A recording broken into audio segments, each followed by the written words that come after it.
Developing independent entrepreneurial thinking, which is an interesting topic, bearing in mind that they work in pairs. Module of 82, all bar 3 this year worked in pairs. However, individually, people need to be entrepreneurial and they need to be creative.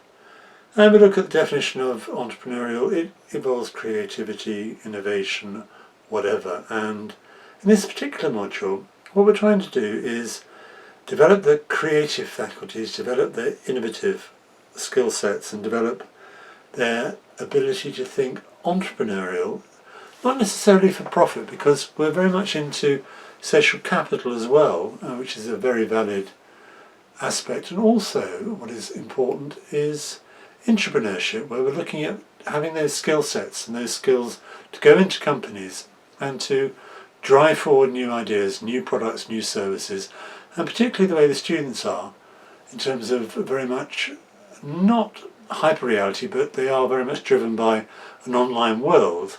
Differentiation, innovation is going to be increasingly important, and they need to have the confidence to express themselves, and this particular module allows them to do that. In terms of, one of the issues is they lack confidence. We, at level 4, level 5, there is a tendency to always seek a reference, seek evidence.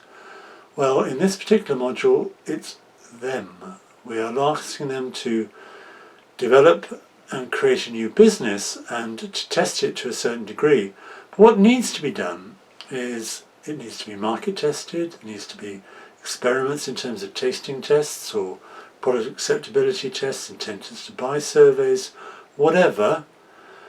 But the key thing up front, particular module, and how we're going to develop innovation, apart from all the games we play, which we'll talk about later, is reassuring the students that they can fail safely. In other words, it's unreal to expect students to come up with a viable, successful business when most new businesses fail within 3 years.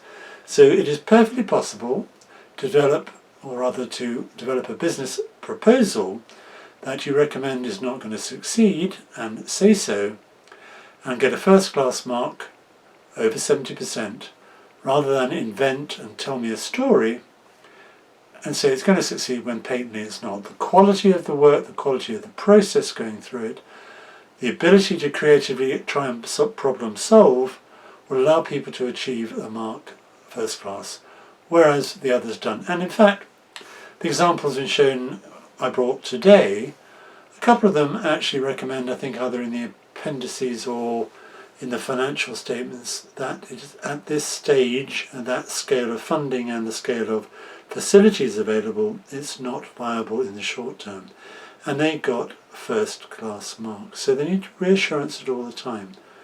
So essentially, the pedagogic issues are encouraging them to have the confidence to be creative and to have no fears. It's then encouraging them to plan their work and manage the plan. And also to make use of the resources they have available, be them online, offline in terms of face-to-face tutorials with the teaching team, which are 3 in the past year and probably will be smaller number next year, as there are fewer on the module as it ceased to be compulsory, which, as an aside, is unusual given the emphasis the government are placing on entrepreneurship, that we're actually making the module optional. So these are the issues facing, and the way we do it, and have been doing for a number of years, is to encourage creativity and risk-taking. Thank you.